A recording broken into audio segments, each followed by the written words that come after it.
आइए जी दोस्तों, नमस्कार। कैसे हैं आप लोग? बढ़िया है। आइए, मैं रविकांत मित्र पाठी को आप पुनः अपने चैनल रविकांत मित्र पाठी पे आप सभी का स्वागत करता हूं, अभिनंदन करता हूं। और आज का मेरा टॉपिक है छंद। बहुत सारे हमारे स्टूडेंट्स लगातार हमसे रिक्वेस्ट कर रहे थे सर छंद पे वीडियो बना दीजिए।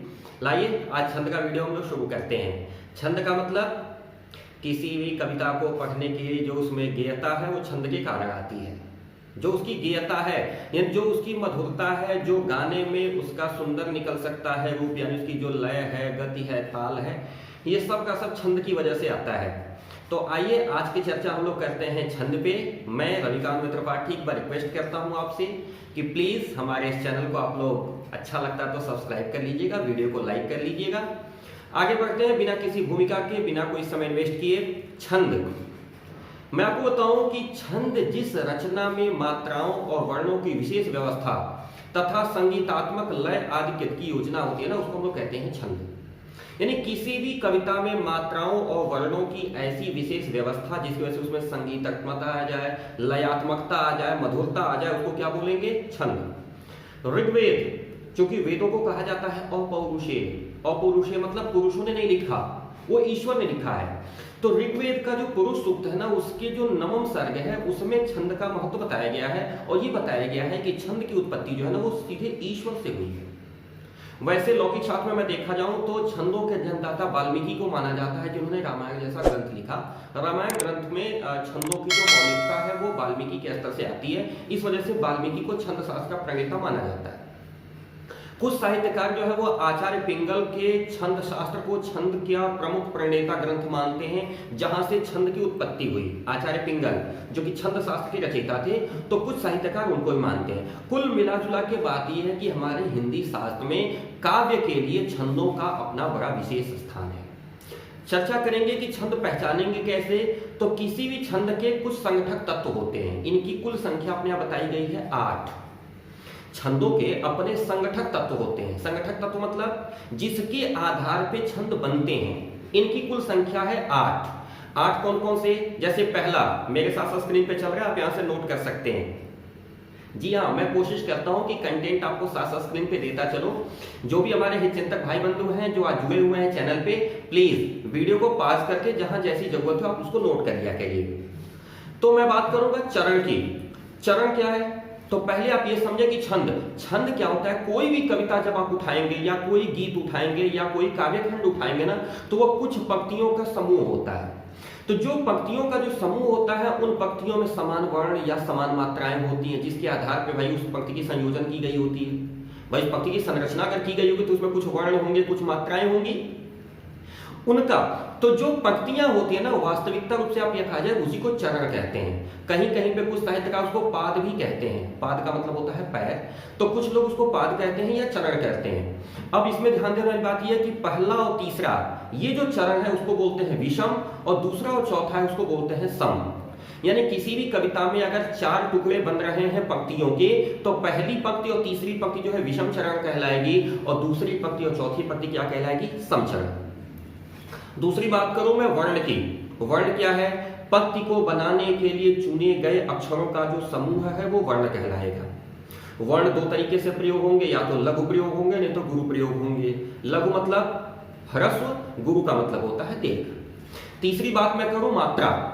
मात्रा का मतलब मैंने महर्षि सूत्र पढ़ाते समय आपको बताया था। मात्रा का मतलब होता है अमाउंट, कितना हमको इस्तेमाल करना है। तो ह्रस्व या दीर्घ, गुरु या लघु को हम लोग मात्रा भी कहा करते हैं। ठीक है, जब कभी कविता को पढ़ने में हम किसी वर्ण को जल्दी से पढ़ डालते हैं तो उसको हम ह्रस्व लिखते हैं। जब किसी वर्ण को पढ़ने में हमको समय ज्यादा लगता है तो उसको हम लोग क्या कहते हैं? दीर्घ में डाल देते हैं।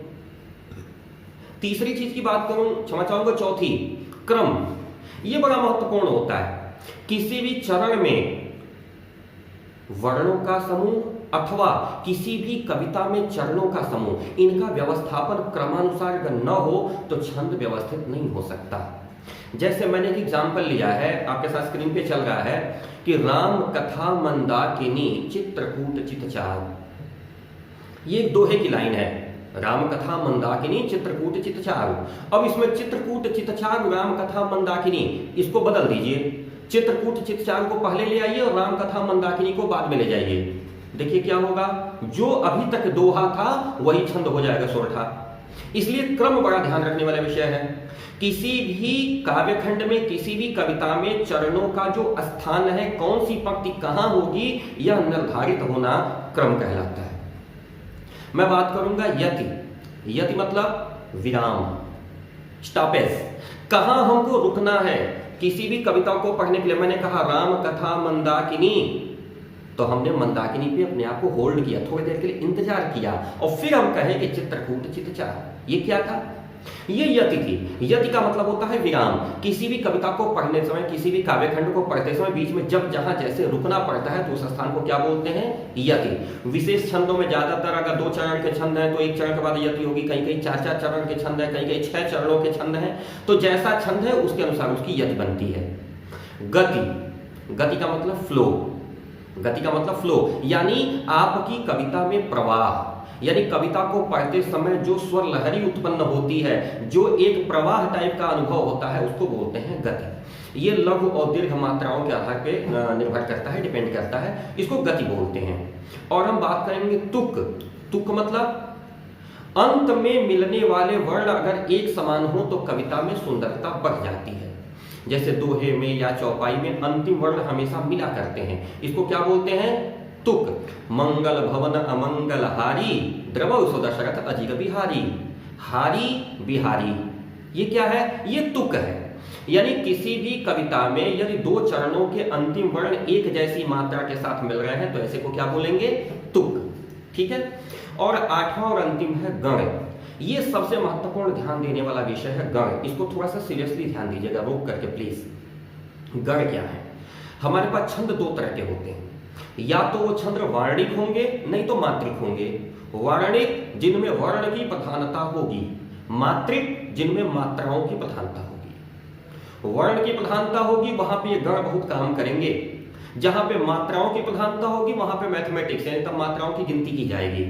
वर्णिक छंद जितने होते हैं इनको क्या करना है, इनको 8 गणों में विभक्त किया गया है। सूत्र मैं सामने स्क्रीन पे लिख रहा हूं, मोटे मोटे पहले इसको उतार लीजिएगा। यमाता राजभान सलगा, यमाता राजभान सलगा, याद करिएगा इसको। यमाता, अब 3 वर्ड एक साथ उठाइएगा। यमाता ये यगण है, यमाता, ठीक। फिर मौ से शुरू होगा, मातारा, ताराज, बन रहा है। तो ये क्या है, ये सब के सब फार्मूले बनते चले जाएंगे। अब यगण होगा, मगण होगा, तगण होगा, रगण होगा, जगण होगा, भगण होगा, नगण होगा। ये क्या है, ये सब के सब 8 गण बनेंगे। इन 8 गणों का तरीका भी मैं नीचे बता रहा हूं। जैसे पहले मैंने बताया था यगण। यगण का मतलब क्या हो गया, यमाता। यमाता मतलब पहला जब वर्ण लगेगा तो उसमें ह्रस्व मात्रा होगी, दूसरे वर्ण पे दीर्घ होगी, तीसरे वर्ण पे दीर्घ होगी। यमाता, य क्या है, ह्रस्व है, मां दीर्घ है, ता दीर्घ है। यानी जो भी शब्द बनेगा उसमें पहले वर्ण पे ह्रस्व मात्रा होगी, दूसरे तीसरे वर्ण पे क्या होगी, दीर्घ मात्रा होगी। मगर, मगर मतलब मातारा, तीनों पे दीर्घ मात्रा लग रही है, मातारा। इसके एग्जाम्पल देखिए हम लोगों ने नीचे लिए हुए हैं, अपने स्क्रीन पर साथ साथ देखिएगा। जैसे यगण का मैंने एग्जाम्पल लिया है बहाना, इसका देखिएगा बगल में मैंने मात्रा भी लिखी है। ह्रस्व मात्रा का एक डंडी लगा है और दीर्घ मात्रा का यस आकार बना हुआ है जी। तो क्या हो गया, यगण है, मगण है, तगण है, रगण है, जगण है, भगण है, नगण है और सगण है। ये कुल 8 गण बनेंगे। इन 8 गणों के आधार पे हम लोग वर्णिक छंदों का विवेचन करेंगे। तो जैसा कि मैंने बताया कि छंद क्या है, 2 तरह के हो गए, एक हो गया मात्रिक, दूसरे होगा कौन से, वार्णिक। एक तीसरे तरह के छंद भी प्रयोग होते हैं जिनको बोलते हैं उभय छंद, जो मात्रिक और वार्णिक दोनों में जाते हैं। बड़े लेवल पे जो आप लोग जाएंगे तो आपको मिलेगा। और कुछ छंद ऐसे होते हैं उसको बोलते हैं मुक्तक। मुक्तक मतलब जिनके में न तो वर्णों की प्रधानता होती है न मात्राओं की प्रधानता होती है, दोनों से इनको कोई मतलब नहीं होता। क्लियर। तो विशेषतः हम लोग आज का जो सेशन है, जो ये वीडियो है, इसमें हम लोग वार्णिक और मात्रिक 2 तरह के छंदों को पढ़ेंगे। क्लियर। अब इन छंदों को पढ़ने के 3 भेद हैं, मतलब इनको 3 उपभेदों में बांटा गया है, समझने का तरीका बनाया गया है। एक होते हैं समछंद। समछंद मतलब जिनके दोनों चरणों की मात्राएं या वर्ण समान होते हैं। जैसे चौपाई हो गई मात्रिक छंद में, या इंद्रवज्जा हो गया वर्णिक छंद में। इनके या तो वर्ण या मात्राएं समान मिलेंगी, इनमें कभी असमान नहीं मिलेगा। मतलब अगर 4 चरण हैं तो चारों चरणों में समानता होगी। यदि वर्ण व्यवस्था है तो जो पहले चरण की वर्ण व्यवस्था है वही अंतिम चरण की भी होगी। यदि मात्रिक व्यवस्था है तो पहले चरण में जितनी मात्राएं हैं उतनी ही मात्राएं दूसरे चरण में भी होंगी। तो ऐसे छंदों को क्या बोलेंगे? समछंद। अर्धसम छंद क्या होते हैं कि अगर 4 चरण का छंद है तो 2 चरणों की मात्राओं की श्रृंखला अलग है, 2 चरणों की मात्राओं की श्रृंखला अलग है, ये अर्धसम कहलाते हैं। जैसे दोहा, अब दोहा में क्या है? 13-11 मात्राएं चलेंगी, यानी पहले चरण में और अंतिम चरण में 13 मात्राएं हैं, दूसरे चरण और तीसरे चरण में क्या है? 11 मात्राएं हैं। तो ये क्या हो गया? अर्धसम, माने पूरी तरह से समान नहीं है, आधा आधा समान हुआ। और विषम छंद कौन से होते हैं? जिनका कोई मतलब नहीं है, जैसे कुंडलियां हैं, छप्पय है। इनमें क्या होता है? 2 या 2 से अधिक तरह के छंदों को मिला के बनते हैं, इसलिए न तो वर्ण और न तो मात्राएं हर चरण में बराबर नहीं मिलते, तो इनको क्या बोलते हैं? विषम छंद। अब इन छंदों के आधार पर आइए हम लोग विवेचना करते हैं। सबसे पहले हम लोग लेते हैं वर्णिक छंद। वर्णिक छंद मतलब जिन छंदों की रचना वर्णों के आधार पर होती है, यानी जिनमें वर्ण प्रमुख है, ऐसे छंदों को हम लोग क्या बोलते हैं? वर्णिक छंद। पहला एग्जाम्पल इसमें हम लोग लेके चलेंगे अपने स्क्रीन पे, इंद्रवज्रा। पहला छंद कौन सा लिया हमने? इंद्रवज्रा। इंद्रवज्रा छंद की क्या पहचान? इसकी पहचान ये है कि इसमें कुल 11 वर्ण होंगे प्रत्येक चरण में। 5वें या 6ठे वर्ण पे यति होगी। 11 वर्ण होंगे, 5वें या 6ठे वर्ण पे यति होगी। इसकी जो शुरुआत होगी वो 2 तगड़ से होगी। 2 तगड़ लगेंगे, 1 जगड़ लगेगा और अंत में 2 गुरु होंगे। तगड़ का मतलब होता है ताराज। ताराज मतलब दीर्घ दीर्घ ह्रस्व, दीर्घ दीर्घ ह्रस्व, ये तगड़ है ताराज। यमाता राजभान सलगा वाले सूत्र से उठाइएगा। 2 तगड़ लगेंगे, फिर 1 जगड़ लगेगा। जगड़ का मतलब क्या हो गया? जभान। जभान मतलब ह्रस्व दीर्घ ह्रस्व, जभान ह्रस्व दीर्घ ह्रस्व। 2 तगड़ लगेंगे, 1 जगड़ लगेगा, अंत में 2 गुरु होंगे। वो छंद क्या कहलाएगा? इंद्रवज्रा छंद कहलाएगा। एग्जाम्पल मेरे साथ स्क्रीन पे चल रहा है, जो मैं नया ग्रंथ विलोकता हूं, भाता मुझे सो नौ मित्र सा है, देखो मुझे नित सार वाला, मालो मिला मित्र मुझे वही पुराना। ये क्या है?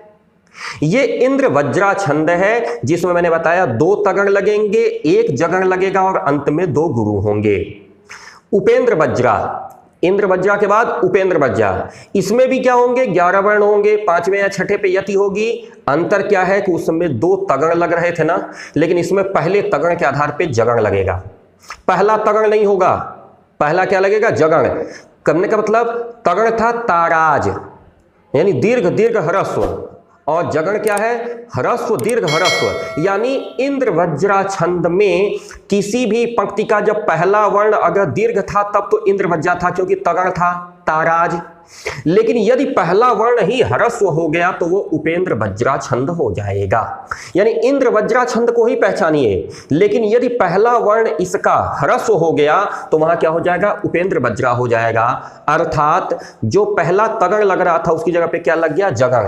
यानी तगड़ तगड़ जगड़ गुरु गुरु, ये था तब तो इंद्रवज्रा था, लेकिन यहां पे क्या हो गया? जगड़ तगड़ फिर जगड़ और फिर अंत में 2 गुरु अगर हो गए तो ये क्या हो गया?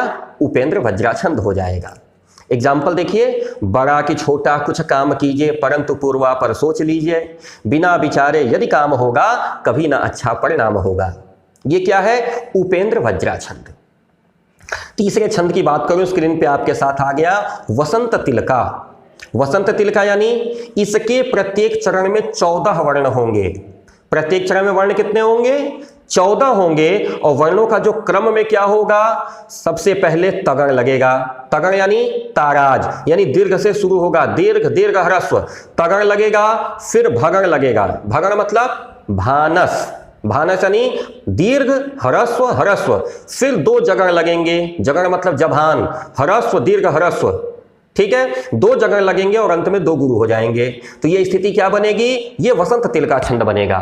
मैं देखिए एग्जाम्पल जो लिख रहा हूं, एग्जाम्पल के ठीक ऊपर उसकी मात्राएं लिखी हुई है, वहां से इसको मिलान कर लीजिएगा और किताब पे नोट करिएगा, समझने में आसान हो जाएगा आपके लिए। भू में रमी शरद की कमनीयता थी, नीला अनंत नभ निर्मल हो गया था। ये क्या रहा? वसंत तिलका। वसंत तिलका मतलब 14 वर्णों का यह छंद है। वर्णों का जो क्रम समझेंगे, पहला तगड़ होगा, फिर भगड़ होगा, 2 जगड़ होंगे और अंत में 2 गुरु लगेंगे, वसंत तिलका हो जाएगा। मैं बात करूंगा मालिनी छंद की, जिसको कुछ साहित्यकार मंजू मालिनी भी कहते हैं, मालिनी या मंजू मालिनी। इसमें 15 वर्ण होंगे, 8वें वर्ण पर यति होगी। क्या होंगे? 15 वर्ण होंगे, 8वें वर्ण पे यति होगी। जो वर्णों का क्रम होगा उसमें क्या होंगे? 2 नगण, 1 मगण और 2 यगण लगेंगे। क्या क्या लगेंगे? पहले 2 नगण लगेंगे। नगण मतलब नस्ल, तीनों ह्रस्व। नगण का मतलब हो गया तीनों शब्द, माने जो पहला शब्द लगेगा तीनों वर्ण ह्रस्व होंगे। तो 2 नगण यानी शुरुआत के 6 वर्ण जो है, 6 के 6 वर्ण ह्रस्व होंगे। 1 मगण लगेगा। मगण मतलब मातारा, तीनों दीर्घ होंगे। मगण के तीनों वर्ण क्या होते हैं? दीर्घ होंगे। फिर अंत में 2 यगण लगेंगे। यगण मतलब यमाता यानी ह्रस्व दीर्घ दीर्घ। ठीक है, तो ये कौन सा छंद होगा आपका? मालिनी। मालिनी छंद में क्या होगा? क्रमशः 2 नगण लगेंगे, 1 मगण लगेगा, 2 यगण लगेंगे। 15 वर्णों का यह छंद होगा, 8वें वर्ण पे यति होगी। प्रिय पति वह मेरा प्राण प्यारा कहाँ है, दुख जलधि में डूबी का सहारा कहाँ है, अब तक जिसको मैं देख कर जी सकी हूं वह हृदय हमारा नेत्र तारा कहाँ है। एग्जाम्पल स्क्रीन पे है, इसके साथ साथ मात्राएं लिखी हुई हैं, उसको मिलाते चलिएगा। ठीक है जी हाँ, कोई समस्या है तो कमेंट बॉक्स तो है ही। आइए बात करते हैं अगले छंद की, मंदाक्रांता छंद। पहचाना हुआ छंद है, पवन दूतिका हम लोगों ने पढ़ा है, अयोध्या सिंह उपाध्याय हरिओं जी के द्वारा लिखा हुआ, पूरा का पूरा इसी मंदाक्रांता छंद में लिखा हुआ है। 17 वर्णों का छंद है मंदाक्रांता। जी हाँ, 17 वर्णों का छंद है मंदाक्रांता, जिसमें क्या लग रहा है? सबसे पहले 1 मगण, 1 भगण, 1 नगण, 2 तगड़ और अंत में 2 गुरु लगेंगे। यानी मगण का मतलब मातारा, तीनों दीर्घ। भगण का मतलब भानस, भानस, पहला दीर्घ, दूसरा ह्रस्व, तीसरा ह्रस्व। नगण तीनों ह्रस्व। तगण ताराज, पहला दीर्घ, दूसरा दीर्घ, अंतिम ह्रस्व और सबसे अंत में क्या होंगे? 2 गुरु लगेंगे, तो बनेगा मंदाक्रांता छंद। बैठे खिन्ना यक दिवस वेगे हमें थी अकेली, है ना लाइन। हमने यहाँ पे एग्जाम्पल लिया है, तारे डूबे तम टल गया छा गई व्योमलाली। मात्राएं देखिए सबके ऊपर लिखी हुई हैं, यहां से गिनिएगा। मैं फिर से बता रहा हूं, मंदाक्रांता छंद 17 वर्णों का एक चरण होने वाला यह छंद, जिसमें पहले क्या लगेगा? 1 मगण लगेगा, 1 भगण लगेगा, 1 नगण लगेगा, 2 तगड़ और अंत में 2 गुरु होंगे, मंदाक्रांता छंद बनेगा। अगले छंद की हम लोग बात करें, शिखरणी छंद। संस्कृत में भी होता था शिखरणी, हम लोगों ने पढ़ा था। भोजस्वदार्यम पूरा का पूरा शिखरणी छंद में लिखा हुआ मिला था हम लोगों को, मिला था ना। आइए हम लोग हिंदी काव्य शास्त्र में शिखरणी को देखते हैं। शिखरणी क्या है? 17 वर्णों का छंद, जिसमें प्रति 6 वर्णों पे यति है। 17 वर्णों का छंद है, हर 6वें वर्ण पे यति है। इसका जो चरण है, उस चरणों में अगर वर्ण व्यवस्था देखेंगे तो 1 यगण। यगण मतलब यमाता, यानी पहला ह्रस्व, दूसरा दीर्घ, तीसरा दीर्घ। 1 मगण, मगण मतलब मातारा, तीनों दीर्घ। 1 नगण, नगण मतलब नस्ल, तीनों ह्रस्व। 1 सगण, सगण मतलब सलगा, यानी ह्रस्व ह्रस्व दीर्घ। 1 भगण, भानस, दीर्घ ह्रस्व ह्रस्व और 1 लघु एवं 1 गुरु होगा, मतलब अंतिम में 1 लघु होगा, 1 गुरु हो जाएगा। तो क्या बनेगा? हमारा शिखरणी छंद बनेगा। यहाँ पे परिभाषा भी साथ साथ लिखी हुई है, नीचे एग्जाम्पल लिखा हुआ है, एग्जाम्पल के ऊपर मात्राओं के चिन्ह बने हुए हैं, वहां से आप मिला लीजिएगा। खड़ी डंडी का मतलब 1 मात्रा, यश बना हुआ वहां पे 2 मात्रा। अनूठी आभा से, सरस सुषमा से, सुरस से। अनूठी आभा से, 6 वर्णों पे यति ले लिया इसने। अनूठी आभा से, सरस सुषमा से, सुरस से, बना जो देती थी वह गुणमयी भू पिपिल को। ये क्या है? ये शिखरणी छंद है। शिखरणी छंद मतलब 1 यगण, 1 मगण, 1 नगण, 1 सगण, 1 भगण और अंत में 1 लघु, उसके बाद 1 गुरु। कुल 17 वर्णों का छंद, जिसमें 6ठे वर्ण पे यति है। ये हमारा क्या कहलाया? शिखरणी छंद। आगे बात करें 7वें की, वंशस्थ। वंशस्थ मतलब बहुत ज्यादा प्रचलित छंद, अक्सर प्रयोग में आता है वंशस्थ। इसके जो होते हैं कुल 12 वर्णों का छंद है। ये 12 वर्णों का छंद है, जिसमें प्रत्येक चरण में 1 जगण, 1 तगण, 1 जगण, 1 रगण, माने जगण तगण जगण रगण। जगड़ का मतलब जबान, जबान मतलब ह्रस्व दीर्घ ह्रस्व, तगड़ का मतलब ताराज, दीर्घ दीर्घ ह्रस्व, फिर जगड़ यानी जबान ह्रस्व दीर्घ ह्रस्व, और अंत में रगड़, रगड़ का मतलब राजभा, राजभा यानी दीर्घ ह्रस्व दीर्घ के क्रम में कुल 12 वर्ण होते हैं। न काली माँ है मिटती कपाल की, न बाप को पड़ती है कुमारिक, प्रतीति होती यह थी विलोक की, तपोमयी सी तनया तमारी की। यहाँ पे देखिए, मैं इसीलिए हमेशा एग्जाम्पल के साथ साथ मात्राएं मैंने ऊपर लिख दी है, वहां से आप इसको मिला लीजिएगा। प्रत्येक चरण में क्या हो गए, एक जगड़ एक तगड़, एक जगड़ एक रगड़, जगड़ तगड़ जगड़ रगड़, क्रमशः 12 वर्ण हुए, वंशस्थ छंद हो गया आपके सामने। मैं बात करूंगा द्रुत विलंबित की। द्रुत विलंबित यानी तेज और धीमा, द्रुत विलंबित। प्रत्येक छंद का जो चरण होगा ना, इसमें क्रमशः एक नगड़ होगा, 2 भगड़ होंगे और एक रगड़ के क्रम से 12 वर्ण होंगे।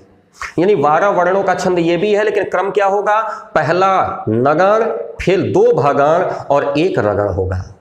ठीक है, अब इसकी सिद्धांत देखिए। नगड़ का मतलब हो गया नस्ल, यानी तीनों ह्रस्व होंगे, यानी पहले तीनों वर्ण क्या होंगे, ह्रस्व होंगे। 2 भगड़ होंगे, भगड़ का मतलब भानस यानी दीर्घ ह्रस्व ह्रस्व। एक रगड़ लगेगा, रगड़ का मतलब क्या हो गया, राजभा यानी दीर्घ ह्रस्व दीर्घ। इसके क्रम में कुल 12 होंगे। ठीक है, दिवस का अवसान समीप था, मात्राएं देखिए ठीक ऊपर लिखी हुई हैं, है ना, जैसे ऊपर देखिए नीचे मात्राएं साथ साथ लगी हुई हैं, वहां से आपको नोट करना आसान है। कभी भी व्यवस्था में ध्यान दीजिएगा, वर्णों की मात्रा बिखरने ना पाए, मात्रा जहां बिखरेगी छंद बिगड़ जाएगा।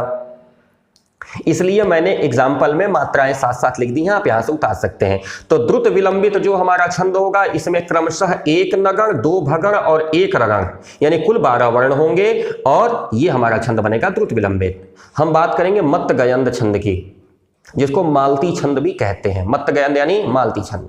इसके प्रत्येक चरण में कुल 7 भगड़ लगेंगे और अंत में 2 गुरु होगा। भगड़ मतलब भानस यानी दीर्घ ह्रस्व ह्रस्व, क्रमशः 7 भगड़ लगेंगे और अंत में क्या होंगे, 2 गुरु लगेंगे। शेष महेश गणेश सुरेश दिनेश हुजाहि निरंतर गावे, नारद से सुख व्यास रटे, पचिहारे तऊ पुनि पार न पावे। ये क्या है, मत्त गयंद छंद है। मत्त गयंद छंद क्या करता है, यानी क्रमशः लाइन से कुल 7 भगड़ लगेंगे और अंत में 2 गुरु हो जाएंगे, कुल 23 वर्णों का समूह हो जाएगा मत्त गयंद। आसान छंद है, लाइन से 7 भगड़, अंत में 2 गुरु, 23 वर्णों का समूह मत्त गयंद छंद। सुंदरी सवैया, सवैया छंद, सुंदरी सवैया, इसमें क्या होंगे, प्रत्येक चरण में 8 सगड़ लगेंगे। सगड़ मतलब सलगा यानी ह्रस्व ह्रस्व दीर्घ, 8 सगड़ लाइन से लगेंगे और अंत में 1 गुरु मिला के 25 गुण हो जाएंगे। भाई 8 तरीके 24 1 25, यानी 8 सगड़ अगर लाइन से हैं तो क्या हो गया, ये सवैया छंद है। 8 सगड़, क्रमशः 8 सगड़ लग गए। सगड़ मतलब ह्रस्व ह्रस्व दीर्घ, ठीक है, और अंत में 1 गुरु मिल जाएगा। पद कोमल श्यामल गौर कलेवर, राचन कोटि मनोज लजाए, करबान सरासन शीस जटासी, लोचन सोन सहाय। रसखान जी लिखा करते हैं खूब सवैया, आप लोग पढ़े होंगे। तो सवैया का मतलब क्या हो गया, लाइन से 8 सगड़ लग गए, अंत में 1 गुरु हो गया, कुल 25 वर्णों का समूह सवैया। ये कुल हमने पढ़े आज 10 छंद वार्णिक में। अब आते हैं मात्रिक की बारी पे। मात्रिक मतलब मात्राओं का छंद। मात्राएं मतलब, जी हाँ, अब यहाँ पे हमको मात्रा गिननी पड़ेगी। अभी तो हम लोग वर्ण मिला रहे थे ना कि कितने जगड़ लग गए, कितने सगड़ लग गए, कितने तगड़ लग गए, कितने भगड़ लग गए। अब मात्रा देखनी पड़ेगी। ये मात्रिक छंद है। अब इसमें ध्यान ये देना है कि मात्राएं गिननी है कि प्रत्येक चरण में मात्राएं कितनी है, वो मात्रिक छंद होंगे। जैसे पहला एग्जाम्पल हमने लिया चौपाई का। चौपाई क्या है, ये सममात्रिक छंद है। इसमें कुल 4 चरण होते हैं। सममात्रिक छंद 4 चरण होते हैं, प्रत्येक चरण में 16 मात्राएं। कोई जरूरी नहीं है, लेकिन अधिकतर ऐसा मिलेगा कि अंत में 2 गुरु लगेंगे। जरूरी नहीं है, ज्यादातर जगहों पे मतलब ये है कि 99.99% जगहों पे अंत में 2 गुरु मिलेंगे। कहीं कहीं एक आध नहीं भी मिलते हैं, लेकिन पहचान में देखा जाए तो अंत में 2 गुरु होंगे। ये चौपाई का पहचान है। बंदौ गुरुपद पदुम परागा, मात्राएं मैंने इसके ऊपर लिख दी हैं, वीडियो फेवचा का लंबा ना हो इसलिए इसको यहां से गिनते रहिएगा। यस है 2 मात्रा, डंडी है 1 मात्रा। क्लियर। बंदौ गुरुपद पदुम परागा, सुरुचि सुबास सरस अनुरागा, अमी मूरी में चूरन चारु, समन सकल रुज भव परिवार। जोड़िएगा, यह 16 मात्राएं दोनों चरणों में मिलेंगी। चौपाई छंद होगा। रोला, रोला क्या है? 4 चरण वाला मात्रिक छंद है। प्रत्येक चरण में 24 मात्राएं, 13 मात्राओं पे यति है। चारों चरणों में 11वीं मात्रा लघु रहने की वजह से इसको काव्य छंद कहते हैं। 24 मात्राएं होनी चाहिए प्रत्येक पंक्ति में, 13वीं मात्रा पे यति है यानी विराम लगेगा।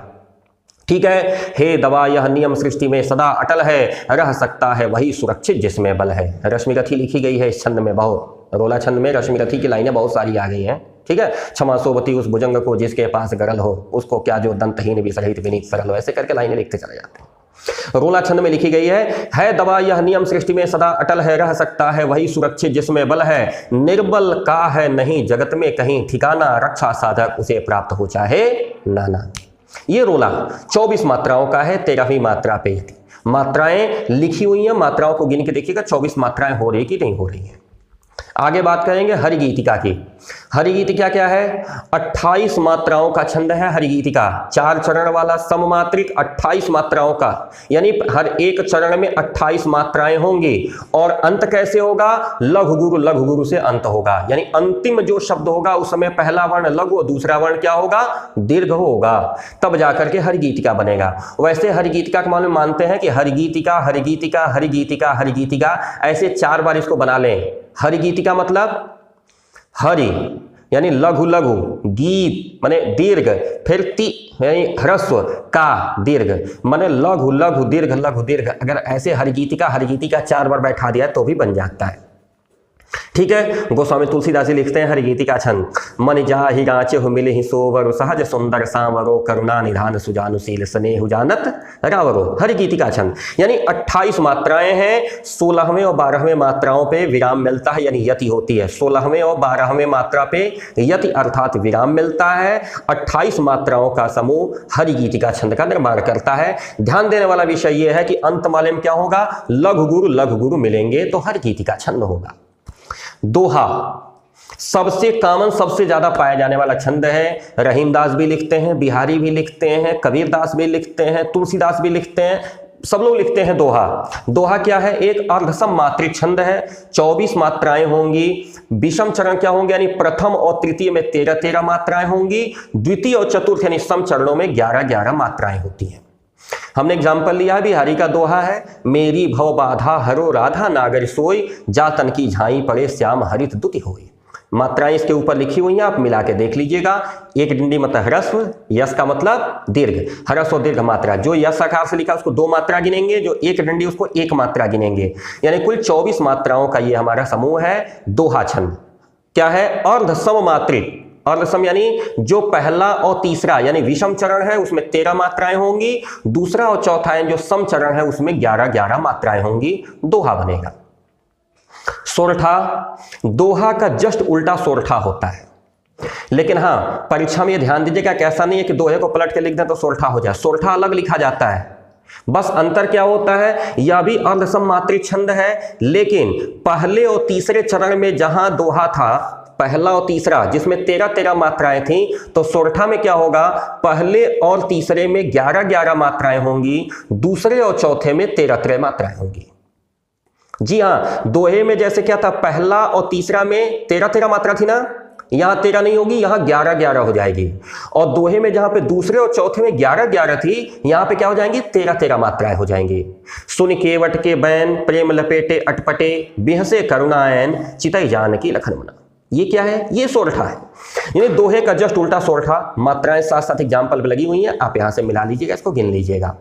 आगे चलेंगे। सोरठा के बाद उलाला। उलाला क्या है? पहले और तीसरे चरण में 15 मात्राएं होंगी। दूसरे और चौथे चरण में 13 मात्राएं होंगी। ये जो ग्रामीण अंचल के जो काव्य होते हैं उसमें ज्यादा मिलते हैं, या जो लोक गीत होते हैं ना, लोक गीत ज्यादातर उलाला में लिखे जाते हैं। जैसे सरस्वती वंदना किसी कवि ने लिखी है, शरणदायिनी देवी तू करती सबका प्राण है, मातृभूमि संतान तू जननी तू प्राण है। यानी इसमें कुल 15 मात्राएं होती हैं। दूसरे और चौथे चरण में क्या होंगी? 13 मात्राएं। अर्धसम मात्रिक छंद यानी पहले और तीसरे में क्या है? 15 मात्राएं। दूसरे और 14 में 13 मात्राएं। अर्धसम मात्रिक छंद उलाला। छप्पय।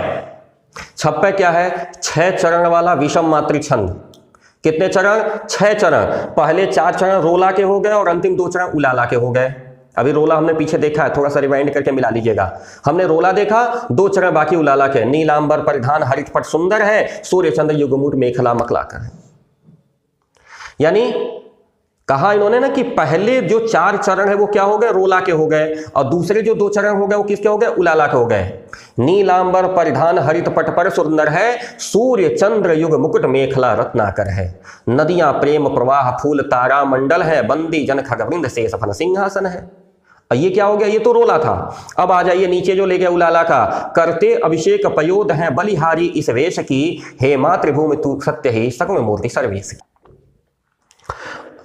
बरवे गोस्वामी तुलसीदास भी लिखते हैं और तमाम सारे साहित्यकार लिखते हैं। बरवे क्या है, पहले और तीसरे चरण में 12 मात्राएं, दूसरे और चौथे चरण में 7 मात्राएं, यानी ये कुल 19 मात्रा वाला और रसम मात्रिक छंद।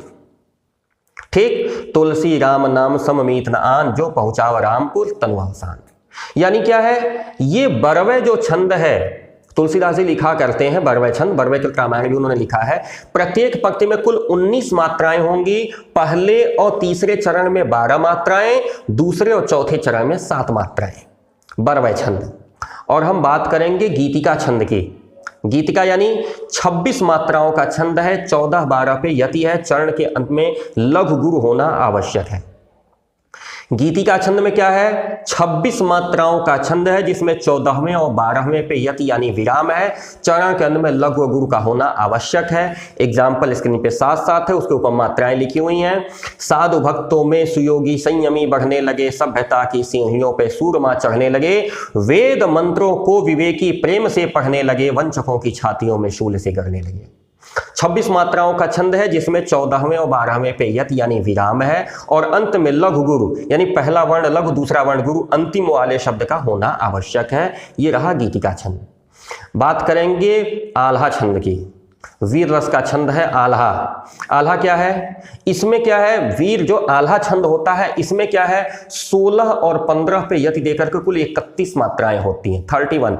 16-15 पर विराम देकर के, 16 और 15 वर्ण पे विराम देकर कुल 31 मात्राएं हैं, और अंत में गुरु और लघु होना आवश्यक है। यानी अंत में जो होगा ना, तो पहले गुरु होगा फिर लघु होगा। हिमगिर के उत्तुंग शिखर पर बैठ शिला की शीतल छाह, एक पुरुष भीगे नैनों से देख रहा था प्रलय प्रवाह। ये आल्हा है, ये वीर रस की कविताएं इसमें लिखी जाती हैं, बुंदेलखंडी कविताएं ज्यादा इसमें चलती हैं।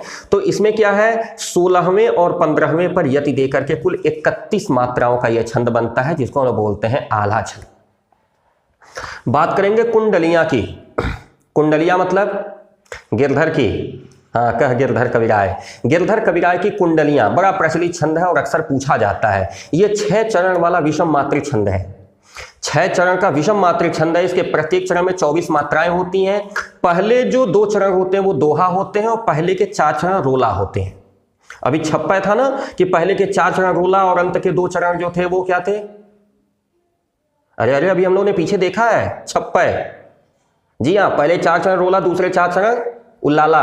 उसी तरीके से हम लोग आ गए कुंडलियां पे, जिसमें पहले 4 चरण यानी 2 दोहे लगेंगे और अंत में 1 रोला लगेगा। 6 चरण का क्या हो जाएगा ये,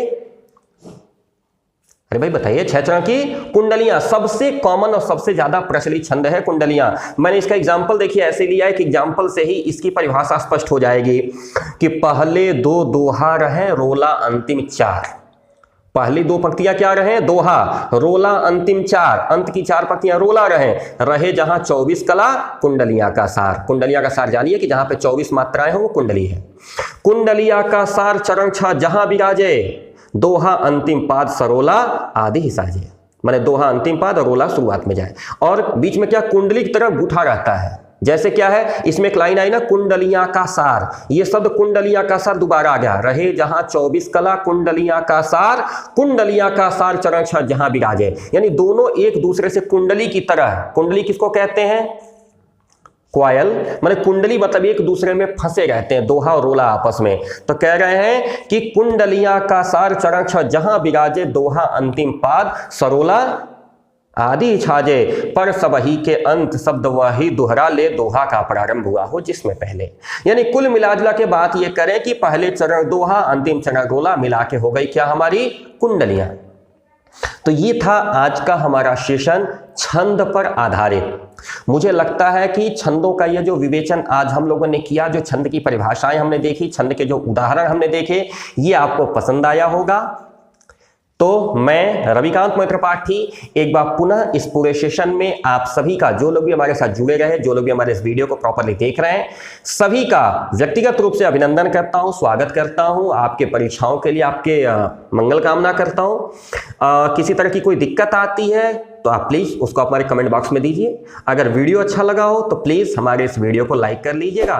चैनल को अगर आप पहली बार पहुंचे तो सब्सक्राइब करिएगा और अपने फ्रेंड्स के साथ शेयर करिएगा। गुड, ओके, फिर मिलते हैं जल्दी अगले वीडियो के साथ। आप लोग भी तैयारी करिए।